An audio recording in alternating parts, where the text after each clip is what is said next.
Bienvenido a la clase de español del profe Condorcet. Aujourd'hui, deux emplois du subjonctif présent dans les subordonnés derrière un verbe qui exprime un sentiment. Dans les subordonnés, il s'agit de montrer dans une subordonnée de temps, de manière ou de lieu, que quand il y a une idée de futur, en fait le verbe qui sera derrière ne sera pas au futur de l'indicatif comme en français, mais au subjonctif présent. Vous le voyez ici derrière cuando, como ou bien donde. En bref, dans une subordonnée de temps, de manière, de lieu, je mets le subjonctif présent s'il y a une notion de futur. Attention à la concordance des temps, si ma principale est au présent, la subordonnée sera au subjonctif présent.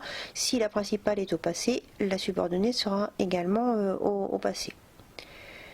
Derrière un verbe qui va montrer un sentiment quelconque. Alors le sentiment c'est un peu vague, il peut y avoir tout type de sentiments, vous en voyez quelques-uns ici, l'ordre, l'obligation, la crainte, la peur, etc.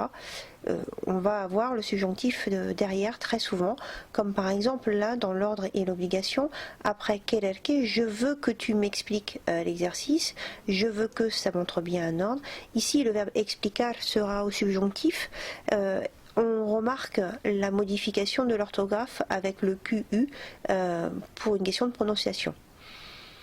Quand je veux donner un conseil, comme par exemple aconsejar que, nous te conseillons de nous dire la vérité. Ici, ce sont deux personnes différentes, donc je vais mettre que plus mon verbe derrière decir qui sera au subjonctif. Il s'agit d'un conseil, donc j'aurai que plus decir au subjonctif.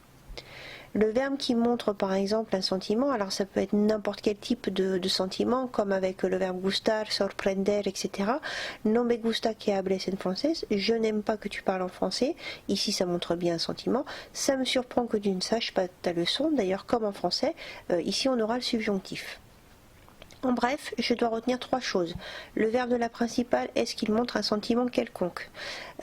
Ensuite, est-ce que je vais avoir deux personnes différentes entre la personne qui fait l'action et la personne qui subit l'action?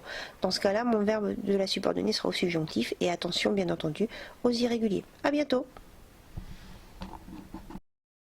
Created using Powtoon.